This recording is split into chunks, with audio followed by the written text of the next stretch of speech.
So we're now, what, maybe 5 months into your solo farming journey. How does it feel at this point if you compare what it's been like to what you thought it might be like going in? And I definitely, as we've touched on before, I definitely thought I would be further down the road than I am. So I assumed that I would be um, in like full blown, sort of turning over beds, getting new stuff in the ground, which I am doing some of that. I didn't think I would still be doing as much build out as I'm doing, um, but I think I've started to settle into a groove of just kind of being able to be like, all right, let's work. And this probably took a little longer than it should have, but we worked and we got it done, and check it off the list. And because I think I kind of came into it with this expectation of like, man, look at the 500 things I'm going to get done on a daily basis. I'm going to check everything off the list every day, and realizing it's like some days it's, just between troubleshooting or something else comes up or whatever. It's just like just learning to be grateful for whatever I did get done that particular day, and just saying like, all right, tomorrow's a new day. Let's start over. I know the theme of it's going to cost more than you ever expect or you budget for, and that comes up a lot in any project, and it's going to take longer than expected, whether you're installing a toilet or building a farm. I think those things are ultimately true. Have you found that it's taken a lot more time to get to where you are than you would have expected, with all these things? Something breaks, something comes up in life, that type of thing. I don't know if I'd say it's taken more time. I think I realized I had less time. Um, like if I would have been able to spend all of the time that I possibly could have, not really taking into account that, like once the sun goes down, it's really hard to stay motivated to work with a headlamp on. Like you can only work till 9 o'clock so many times. And so I would say if anything, it's been more of just, yeah, like man, I assume that I'm going to be spending like 3, 4 hours out here every day after work, and it's like, man, if I get an hour and a half in, sometimes, it's good enough. Or it's like I'm going to be out here 5 days a week, and the reality, it's like, man, this week I got two, and it is what it is. Yeah, I think that reality of time time in reality versus time on paper thing hits a lot of people. I'll even do this. I'll kind of plan out my week and I'll say, oh, if I get up at this time and I count, that hour as productive work time, but then it's like you get up, you take a shower, I'm not Yeah. like out of bed, like typing at the computer within a minute or two, but it just looks good on paper to be like, oh, look at all these hours I have. And then in reality, it's like, yeah, it doesn't play out that way. Yeah. So now, having done this for a while, do you feel like you have a better handle on, all right, I work a normal job, well, at another farm. I have this farm, I have the family. Uh, I now have a reasonable expectation of like how much I can put into the farm each week in terms of time. Yeah, I think it's starting to settle in. Um, and I think some of that just comes with communication too. Like, how much time could I devote versus how much time should I? But it's definitely settling in, but that's all about to change again now that I'm not gonna have to, I'm shaving an hour and a half a day off of my commute. And so that's an hour and a half that'll get saved. Um, but definitely, yeah, I would say finding that groove of like, yeah, okay, so it's either going to be an all day Saturday or it's going to be an all day Sunday.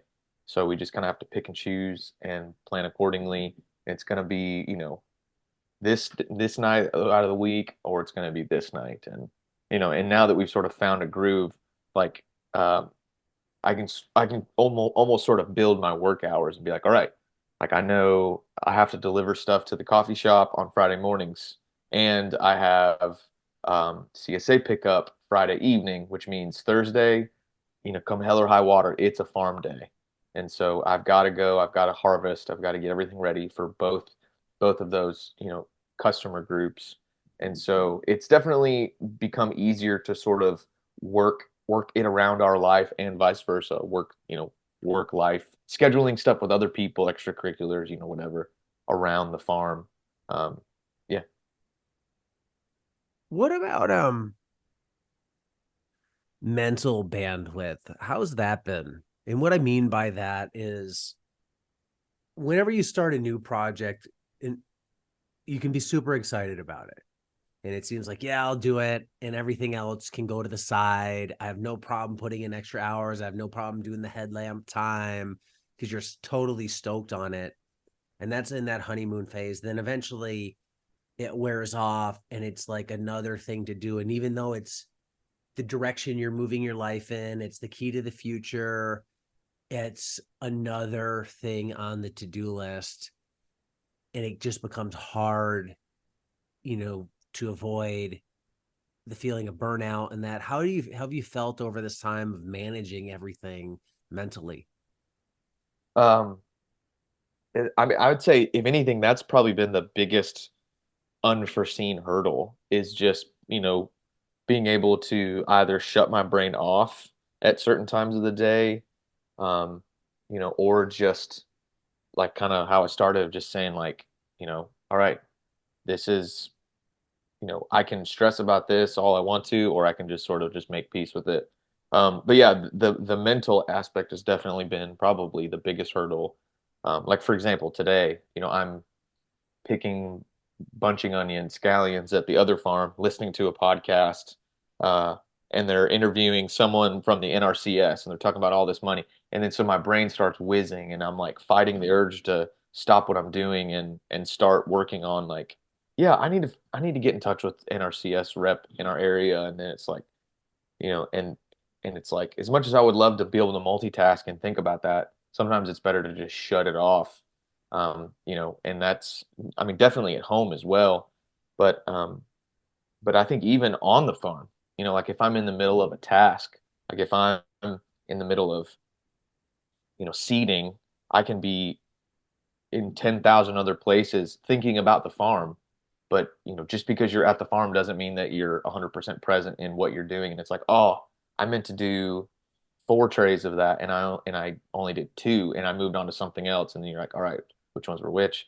Yada yada yada. So, just being able to like stop what I'm doing when something like catches your brain, take a note in your phone, or just like on a scratch piece of paper, and then just try your best to just shut it off and then move on to another time that you can devote the adequate amount of time to do that. But that's hard because my brain's already going 1,000 miles a minute with just everything else. And then trying to sort of like compartmentalize, like I'm not a compartmentalized person. I'm kind of an all at once. And so that's definitely going to be a uphill battle as we proceed into the future of like especially living on the farm is like being able to like turn it off when I come inside when I get home. From one being can't do it to 10 being you're a Zen monk and you can absolutely do it. Where are you on the scale of being able to turn it off when you come inside and it's not work time? I mean, it depends, but I'd say on most days, uh, probably about a 7. Like Pretty usually good.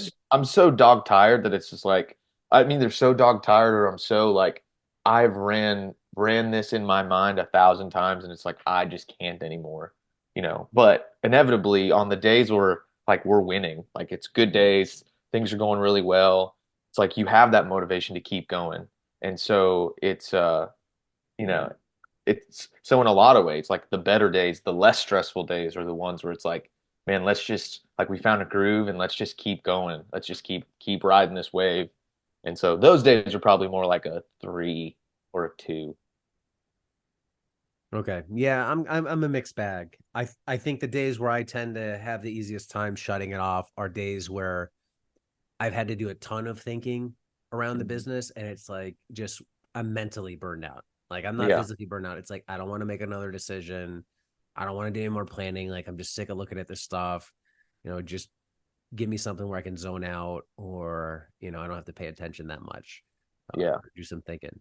Would you get blur between the farms since your job is a farm and you're starting a farm? Much different than somebody who's a banker and they're starting a farm on the side. It's hard to mix those two things up. But did you get some of your thoughts of like, oh, I got to do this today, and you're like, oh, that's at my farm, not here at Crystal Organic. Thankfully not, just simply because like, at Crystal, I don't really have much decision making. It's mostly like here's a task list, like do X, Y, and Z, or if you finish this and then move on to that. So it doesn't require a ton of thinking. It can be like momentary problem solving, like all right, we got to do this, and that, whatever. But it's like I don't go into work like knowing here's what I'm going to be doing this week. Sometimes there's things you just kind of inevitably know, like we have 150 bunches of hacker eyes that have to go out today. And it's like I only picked 50 on Friday, so I know I've, got my work cut out for me. So there's not blur in that sense, but there's definitely blur in the sense of like, man, I just spent the last 2 hours of the day like weeding this bed of onions, and I know, and it's like, and then I get to my place and I pull up and I look in front of that bed of onions and I'm like, dang it.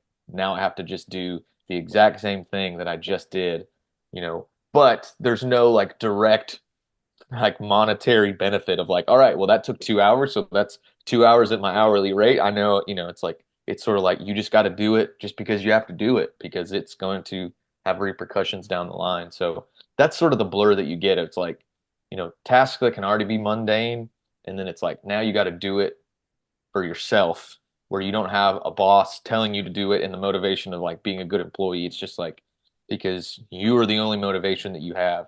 So just get out there and keep weeding.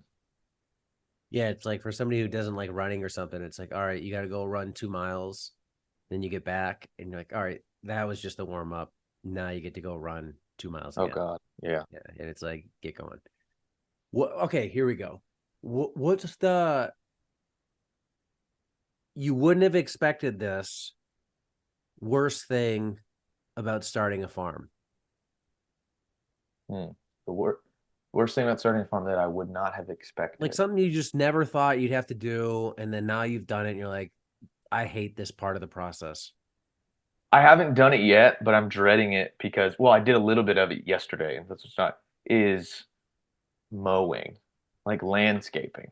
It's like if you want your farm to look nice, like there's grass between the beds and the barn. There's, grass comes right up to the flower beds. There's grass that's trying to creep into the high tunnel, and so it's like still have to mow, still have to weed eat, and like that never. And when it came to like how I'm going to be spending my day, like the mundane task of like landscape work was never registered on my radar. And yeah, and someone said something the other day to me. They're like, "Yep, mowing season's about to kick back in," and just I think the reality of it kind of came crashing in of like, oh my God, not only do I have to keep the house up, you know, keep that up looking nice, but it's like now I also have to keep the farm up, and so it's like, do you weed the bed that's full of weeds or do you mow the grass that's trying to go to seed? So it's so I think the mowing is definitely the part that I is a big kind of sucky part of it that I wasn't thinking about at all. Um, which thankfully, starting in the fall and into the winter, I haven't had to pull out the mower once. But so I guess I should enjoy it while it lasts. Yeah, because you're probably what, twice a week mowing country down there. I'd say, I mean, I'll probably be somewhere in the neighborhood of I think standards like every 10 days, 10 days or Mhm. 14 days. So And it's yeah, one of those twice a things, week like you said, sounds you have to brutal. do it. Doesn't add value. I mean, it's muda, as Ben Hartman would say, right? It's kind of waste at the end of the day because it Hmm. doesn't contribute to value. But you absolutely have to do it for appearance, and you're also renting the property, and you want to show the guy some Exactly. respect. Yeah, all that. Yeah. What about the best thing that you didn't expect? Like I thought owning a farm would be great, and I've done the process, but this is one thing that like I didn't realize it would be so good. Hmm. I don't know. I've dreamt about this for a long time, so I think I've sort of fantasized about all the amazing parts. Um, I think being able to show it off in a way, like I never put too much thought into like, oh man, and we get to invite people over to the farm. We get to show it off. We get to not just like people come to pick up their order, but it's like we have friends that they want to come and hang out and they're not like, oh, we'd love to come and hang out. It's like we want to come see the farm. And so that's been a lot of fun is to get other people become excited about it, and then they want to come and see it and they want to come and help. Um, and then and it to kind of tie it back in the last one, then it's like, oh man, like I've got people coming to see this and they're pumped about it. Like it gives me that motivation to be like, that's why I need to mow. Like it needs to look good. Not just for my friends, but for anybody. And so you're like being able to have something that you're super proud of, not just from a number standpoint, because I can get so caught up in like the workflow and production and all that sort of stuff and not think about the fact that like this is a pretty damn cool thing that most people don't have to be like, this is my farm, come check it out, come walk the beds with me and pick what you want and just eat it right there. So being able to like introduce people to that experience it's been pretty stellar. Yeah, that's a cool thing, and I think people need that. My daughters do cheer, and it's insane the amount of support they get at a cheer meet. With so many parents, coaches, all of that. It's hard not to feel amazing or to try and do good or stay on track when you have that support. Yeah, I often find like I look at them I'm like, damn, I wish I had that in my life, like my own cheerleading squad of supporters. yeah, Because a lot of business is it's on you. You decide, hey, I'm going to do this or not. It's 9 p.m. It's dark, or it's early. It's dark. It's cold. Am I going to do it? Nobody's cheering me on. Nobody's going to notice if I don't do it except for me. And then you do it, and nobody's like, hey, man, like, nice job on that. Like, you crushed that. It's like, well, I just did all this. And then I don't know about your spouse, but like a lot of times my spouse for the business is like, who cares really? yeah, Like, that type of thing. It's not like, oh, I like what you did on that product page. It's amazing yeah, type thing. So you don't often have cheerleaders in business. And it feels like a lot of times business owners, at least on the small scale, you're doing it alone. yeah, And it's a crazy amount of work. It's all consuming physically, emotionally, mentally. And you never feel like you get a high five or somebody's like, just keep going like a little bit more. So at least with, if you have a farm, you have customers come and stuff, they could be like, oh, this is amazing. And you get that little indirect feedback. But I can see that being really important because while entrepreneurship can be so fulfilling personally, it can also be like, would the world even notice if I stopped doing this? yeah, And like it's hard to find that motivation to go on some days. It's you don't stop. I think a lot of people who are entrepreneurs, but you're also not getting that jet fuel boost of somebody cheering you on. yeah, yeah, yeah, for sure. I mean, where or when do you think you'd get to the stage where you'd have to bring in an employee? Like how far do you think you can get this by yourself? I mean, I think I was thinking about this the other day, and I feel like it's kind of come down to two, like, there's going to be two paths to the first employee. It's either going to be when the money's there, it's like, all right, so we're paying ourselves, a good amount, like all of our bills are paid or whatever, or like the farm's making what the farm needs to make for us, and then now we have the extra amount of money to do that, which is like, that's the ideal one, where it's like you get to hire somebody as opposed to the other option, which I see is like, we may or may not have the money, but we have to hire somebody. And I think, I think just in the same way of like taking the plunge of going full time or choosing to go part time or whatever, I think that's probably going to be a have to do as opposed to a get to do. I think it's going to be the workload is going to um, outcompete the guaranteed security of the finances. And and I think it'll be the exact same with an employee. I just kind of running through market on Saturday in my head, and like right now my wife primarily works on Saturdays as a hairstylist, and so that's a big day for her. And she's willing to readjust her schedule and do more time during the week so that she can be available on Saturdays. But the truth of the matter is, it's like we also have two kids, and so unless we're just going to let them run feral around the farmers market with like I know they'll try to, unless we like I don't know like tie them to one of the legs of the tent or a table. But like I'm probably going to be flying solo on the farmers market. And it's like I don't know if I'll be able to do that. Like I might have to just hire someone for the market ASAP. Like it might not even be for actual like production or post harvest. Like and so something that I thought would be like later this year or next year, I'm thinking like I might need to find someone in the next couple of months. You think you could get a super fan, somebody who's buying your stuff now who really believes in what you're doing just to volunteer for that morning to help out? It's kind of a fun job, maybe for some Yeah, people. yeah, I think it's hard for me to ask that of people just because I did that for a long time. I did years and years of volunteer work. Sometimes it was volunteering with the carrot and stick of you're gonna get paid one day. Like you do this and you help build the business and we'll be able to hire you. And sometimes it's just been out of the goodness of my heart. And so and feeling like, man, I did that for a long time. And so it'll be hard for me to just be like, yeah, you can come and do this super hard job for and super stress filled job for free. Um, but I also need to realize that like this brings value to people, just in the same way like these people find so much value in being able to come out to the farm and just see what's going on. And it's like it might be worth it for them to come and volunteer for 4 or 5 hours. And so I think I just have to get out of my own way in that sense, or it's like my own um, self-conscious feelings of like, do I, you can get super deep and philosophical and like, do I deserve to have a person that wants to volunteer for me? Am I taking advantage of them? Do they feel like I'm taking advantage of them, but they won't say it? There's all of those.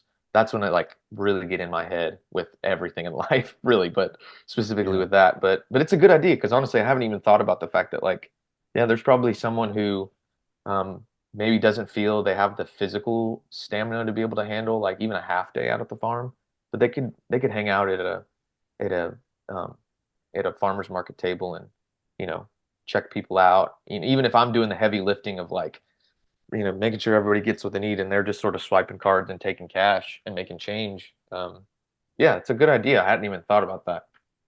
Yeah, just think of somebody like my dad. He is dying for somebody to give him something to do.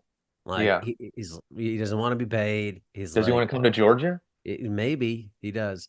I mean, it's one of those things. It's like, hey, the pay is you occupied a few hours of my day, and I got to like derive meaning. And I think there are people out there that are like, And free veggies, you would yeah, assume. yeah. I mean, stuff like that. Like, Yeah. they're looking for a way to contribute back. And I get the whole there is this thing around like woofers and like taking advantage of people. And I think there's obviously a fine line there where Yeah. there's definitely taking advantage of people, but there's people that stay-at-home parents, retired people that are just like, my I'm going to waste here. I don't need Yeah. the money. I want to feel valued. I want to make a contribution to something. And I've been on a lot of farms where there are people in that demographic that you could tell like they derived a great sense of fulfillment for doing one like slice of a job. Somebody Yeah. just packed or something like that. Like one guy when um used to go up to Curtis's, he just pruned the tomatoes. Like that was his thing. Like he loved Yeah. tomatoes. He'd just come show up and do that. And it was like a huge lifesaver. But like that was his joy to do that. So I think there's stuff like that, out there for people.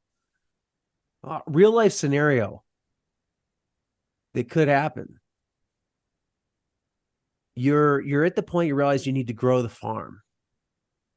You have three options, and I'm making up all these pay numbers. Let's say at Crystal Organic you get paid $20 and $25 an hour.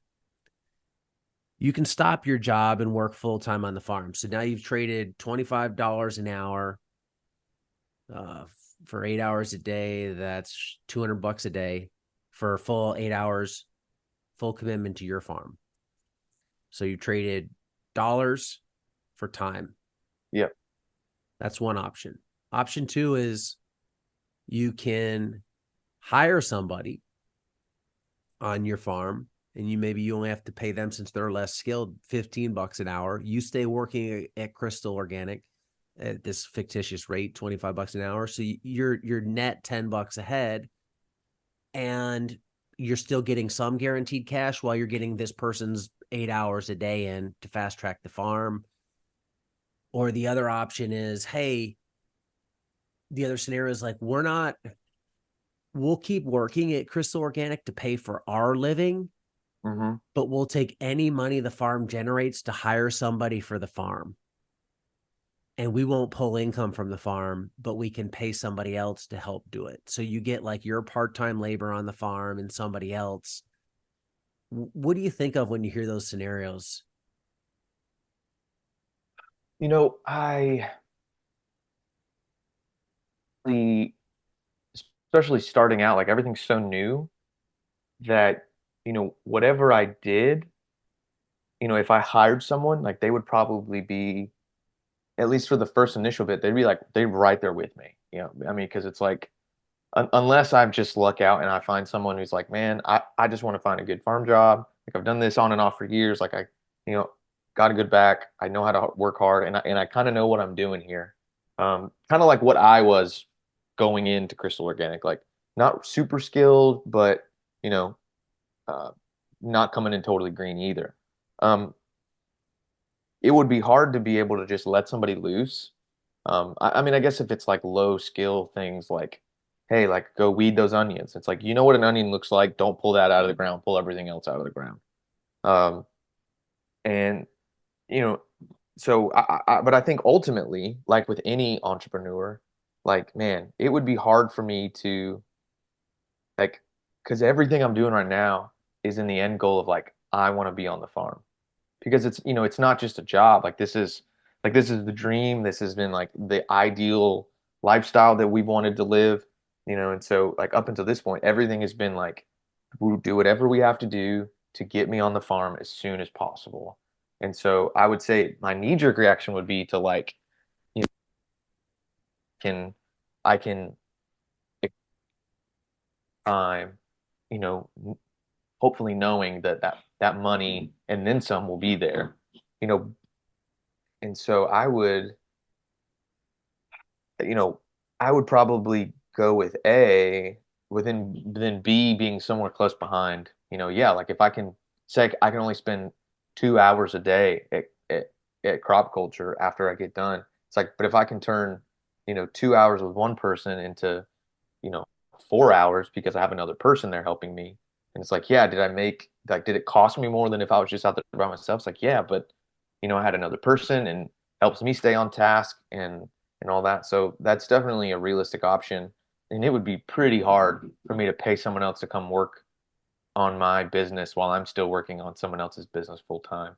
That would be um, just from a logistics standpoint and from like going back to that whole like mental burnout thinking, because that most likely means that they're going to be there working while I'm not there. So then it's wondering like, you know, did they leave, did they turn the water off? Like it's the irrigation, the high tunnel still running.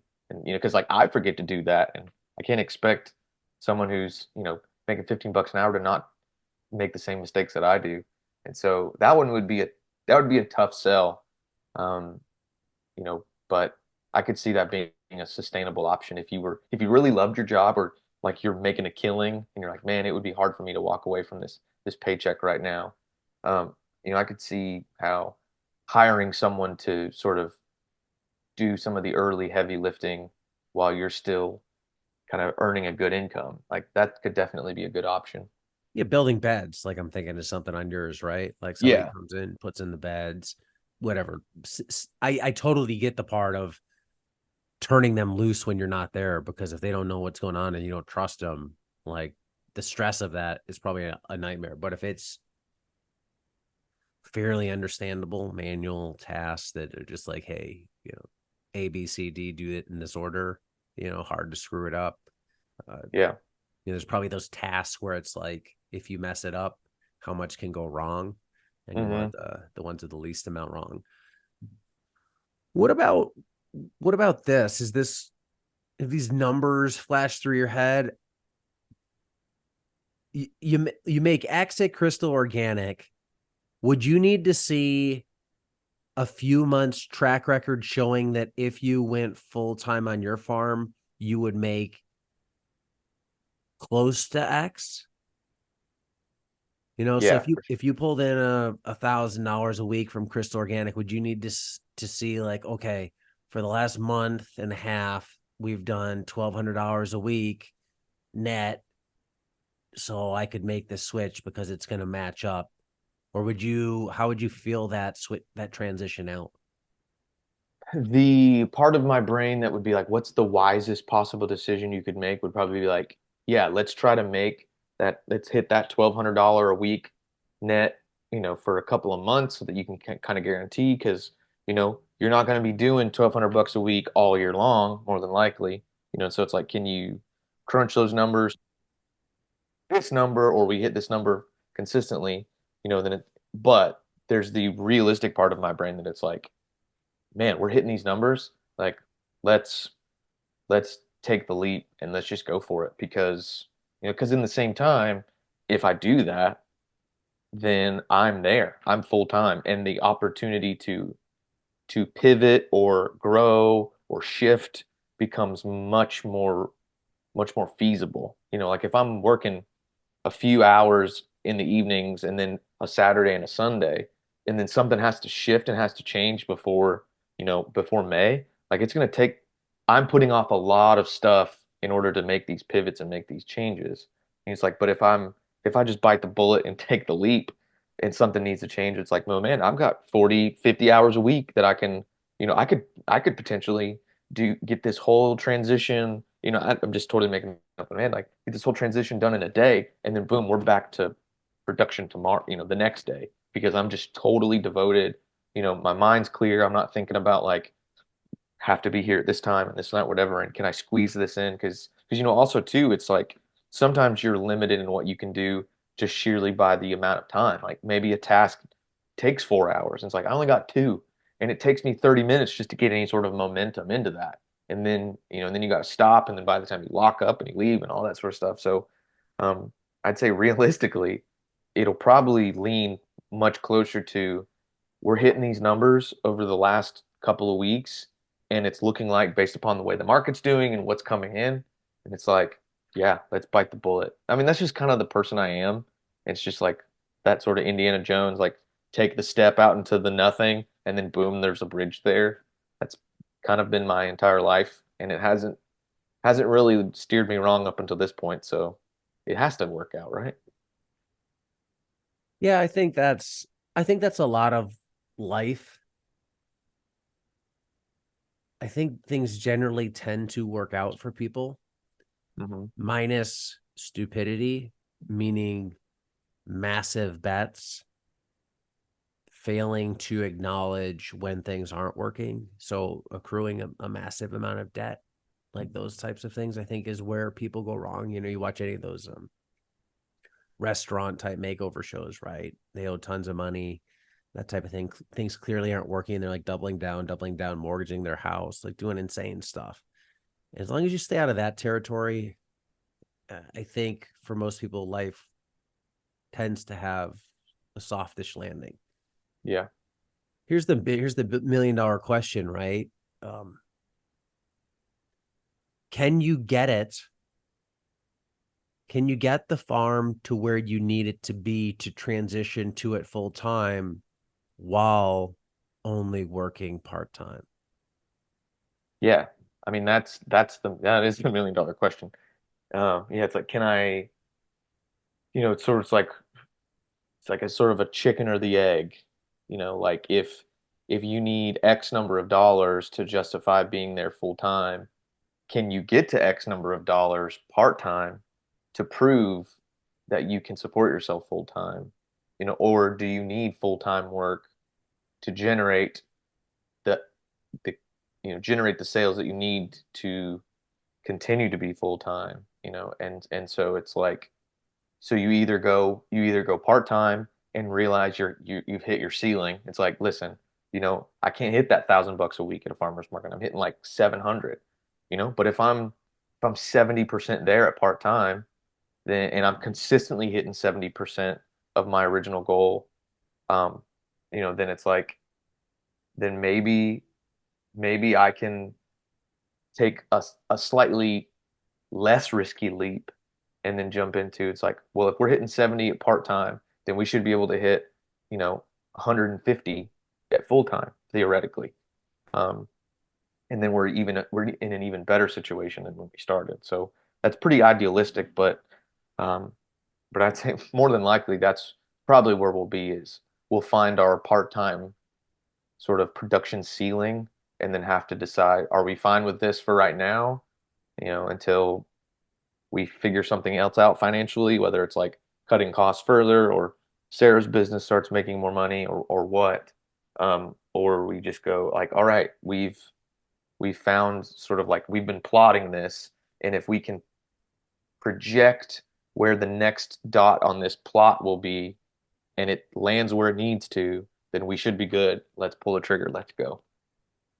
Yeah, I mean the dream scenario, it's you're on this boat going down the river and all right, I'm ready to get on the other boat, and the other boat can just pull up aside and you just step across, and it's like, new scenery, but nothing's changed. Now I'm working here and it's good to go. But more than likely, you're going to have to jump out into the river and swim with the crocodiles for a little bit before you Yep. can get on that other boat. Because I think there's a few scenarios, right? Somebody listens to this and like, I listened to that podcast with Diego and Alec, and they're like, I'm starting a farm today full time, and they just go after it, right? And it's all on the line, and like they need it to work from day one, so all the pressure's there. If you need it to work early on, sales matter much more than later, because here's the Mhm. balance, right? Like if I have to have income, then by definition I have to have income, and maybe I don't do things that are better to set me up for long-term success. I don't build my beds as well. I don't put in the right irrigation systems because it's like I just need sales now Yeah. versus kind of edging into it part-time. I get things up and running. I don't need the income. I'm building the foundation. I get this thing up and going. There's some proof of concept there because that is the one thing, right? Like it's one thing to say I'm starting farming today. I've never sold anything. I haven't grown anything on this land. Let's go. Versus you do it for a few months, even if you're only making $400 a week. At least you're like, all right, hey, we're showing there's something here. Yeah. Like we're building a customer base. Like there's money flowing. We're getting crops over. We know where weaknesses are. Here's where we're struggling. So it gives you you have that much more internal data to kind of gauge, okay, like, can I do this part time? If I jump over, how could I dial this up? Or like, because there's probably some scenario too where you're $500 a week at a certain market, or just given the soil conditions or something on your farm, you're like, it doesn't matter if I'm here full time or not. Like I'm not Yeah. doubling my sales at this market, or with my current growing skills, like I can't increase production enough to double sales. But you only get there by, having your feet in the water, kicking up mud and seeing what comes of it all. So you think you're on the right approach. It just comes down to, for you, it's like, how will this start to play out, and where, because you have life moving in one direction and then you have the farm moving in the other direction. Are they tracking each other how they should be? Because there's also, like you said, your wife has a business and there's other things going on. So all those variables need to add up to a certain level to say, all right, time to jump. Yeah. And I think both with yourself, your significant other or just, you know, other people around you. Like, like you need to be able to be honest about where you're at too. Be like, listen, like I want to do this full-time thing, I just can't. Or, we wanted to make it full-time and we tried it and it's just not cutting the mustard. It's like I probably need to go get another off-farm job, whatever, whatever.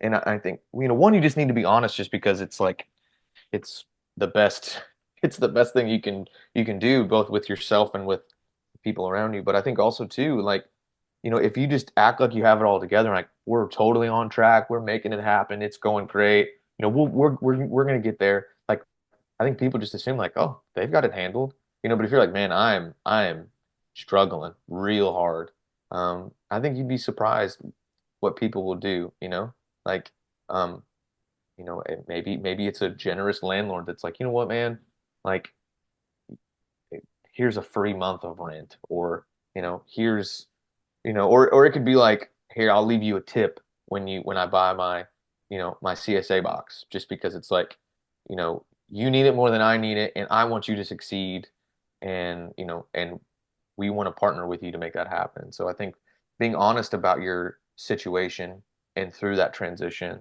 and letting that be a part of your story, I think people can rise to the occasion and both either just give you like some sort of physical assistance in that, but also just like sometimes even just like an attaboy, like you've got this, keep going. Like that can be just enough wind in your sails to kind of keep you trucking along.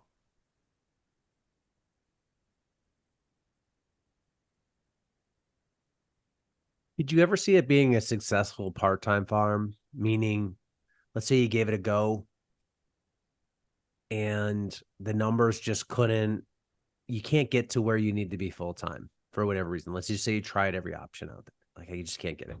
But it's not terrible either. It's like, let's say you needed $1,500 a week to go full-time and you're at 650 steady all every week of the year. Yeah. Could you ever see a scenario where you're like, all right, 650 is better than zero? If I could make 650 a week only doing, making this up, 12 hours a week on farm, then hey, this is a part-time job. I know what it's doing and I'm okay with that. Would that ever work? Knowing knowing my tendencies, that would be really tough. Like I tend to be kind of an all in or nothing type person, and so in being able to like divvy up my time and and continue to do the farm, but then also be pulled away from another job, I could see that being challenging. I would probably, if I had to make that choice, whatever I ended up doing as like an additional part-time job would it would kind of be the farm comes first. Whether it's like it's an at-home job, so I get to be close by, so I'm like cutting out a commute, or it's some sort of a job that can somehow supplement or be beneficial to the farm, whether it's like, I don't, you know, it'd be, yeah, you get a job at Johnny's and you get the employee discount and it's like, hey, I mean, you made the farm even better, whatever. But and so, if I did have to go that route, it would probably be that even if I was only doing the farm part-time, the farm would still be priority. Just because if it's not priority, it's it's going to be a big challenge to keep the part-time thing part-time and not just slowly let it slip away. Because it's like that's a lot of work for 650 bucks a week, you know? When it's like if I went full-time at this other job and I could make, four times that or whatever. And so knowing my tendency, it's like we're doing this and there is no plan B. Obviously, I'm open to a plan B if I have to cross that bridge when I get there, but for now, it's like we're all in on the farm. Yeah, I totally get it. I don't know that I could do that either. But there's definitely people I've talked to that have this, I'll call it like farmsteading. It's like, Yeah. hey, we love the farm. We want to live by it. Like our kids enjoy it. We like working on it. We get our food from it. We can sell something off of it, make some extra on the side. Uh, I've talked to people with very lucrative full-time jobs and they're never going to start a farm that's going to offset their full-time job, Yeah. but they love the idea of having the farm. And they sell just enough and they're like, hey, I build it and then it's like it's an asset. One day maybe my kid takes it over or when I retire from my other job, I have this thing. But yeah, there is that always that balance of right at some point part-time hours, like your own personal goodwill expires. Like I Hmm. can't put any more part-time hours into this thing with how it's operating. Yeah. And I need to get it there. Well, I mean, because like I think with any business, like if Modern Grower, it's like we're consistently selling this every single week and it never grows. Like, I can't speak for your company, but it's like, but that's usually not the sign of a successful company. Like you want to see, upward trajectory that there's always like this level of growth that you're getting better or more efficient or more profitable, and so, even though that like every business doesn't have to constantly be growing, especially small businesses, it's like it can become extremely discouraging when it's like, man, it hasn't changed a bit in a year, and it's like, how do you continue to stay motivated to do something when there's no like growth, or it doesn't feel like the time that you're investing is really like returning on that investment. It's just sort of like it kind of becomes exchanging time for money. It's like my work at Crystal Organic doesn't I don't like incur interest because like I made a smart decision or I chose to work, extra that day. And so if you're just working a part-time farm thing and it kind of reaches its peak and just rides that, it almost kind of becomes just another job. It may be a job that you like, but it just kind of becomes another job. And if you're getting into Yeah. farming just because you want another job, like there's way better jobs that you can have, that don't require like long hours in the summer and being bent over and so on and so forth. Yeah, I've been there. Like when I did the conference, I mean that was challenging. It became a job I hated Mm, that I had given myself.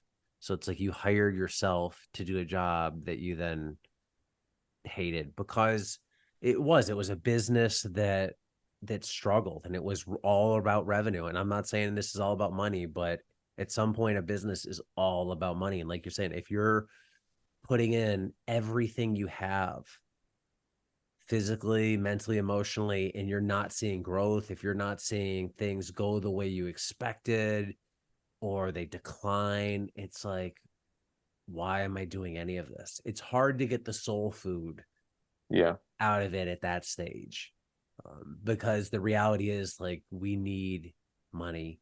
And if you're investing your money into it, and if you're investing your time into it, what's the point? I mean, there's been definitely times in my entrepreneurial career where I'm like, man, if I just had a job, I could work 40 man, hours a week, get a check.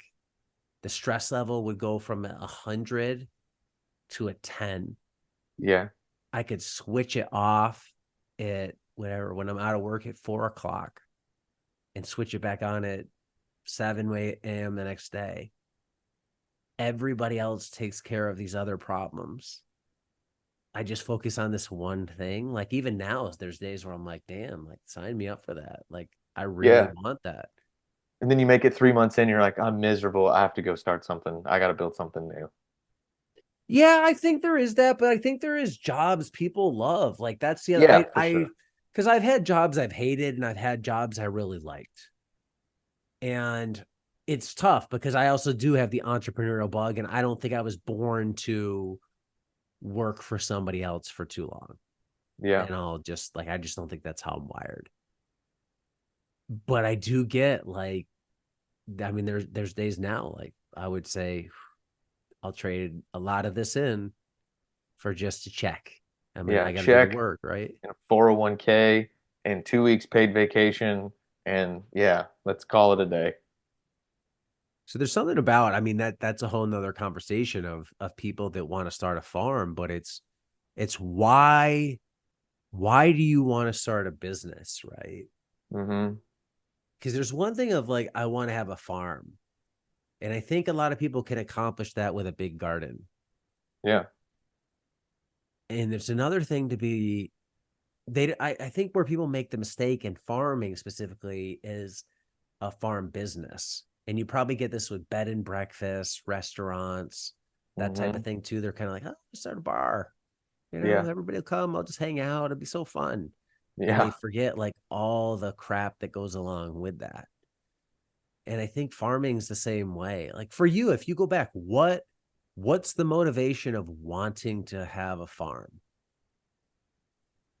I mean, I think it's definitely on the romantic side, it's the like the reconnection with the earth. It's being able to like produce something, grow something, like create something with your own hands. Um, and and then on the business side, it's kind of it's the freedom to kind of go the direction that you want to go. In a weird sort of way, it's like you can get pulled in a million different directions, but if it was your idea to begin with, like for some reason, it's more like you're down with it. But if you have someone over you that's like, man, I need you to be here, I need you to be at the farm at 6 a.m., for a paycheck, it's like, oh man, this sucks. But if it's like, you got to be at the farm at 6 a.m., it's like because you know what this will turn into, then it's like suddenly that motivation, it's like it becomes like a totally different animal. And so on the business end, yeah, I think and I can't quite quantify it, but it's something about there's like in this insatiable need to build or create something.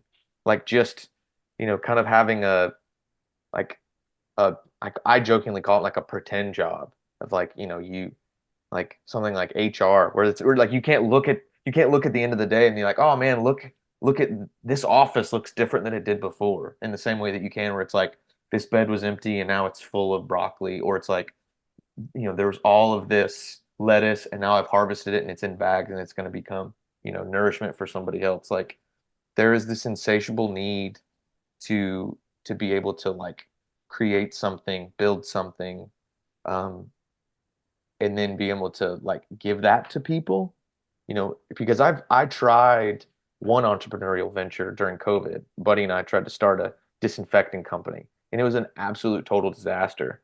You know, partially just because we missed it. Like COVID during in the South didn't quite hit the same as it did everywhere else. And but also too, it's like I found myself like working long hours, really hard for almost no pay at first, and then having this huge, massive hole inside of me that was missing. If it's like I didn't really create anything.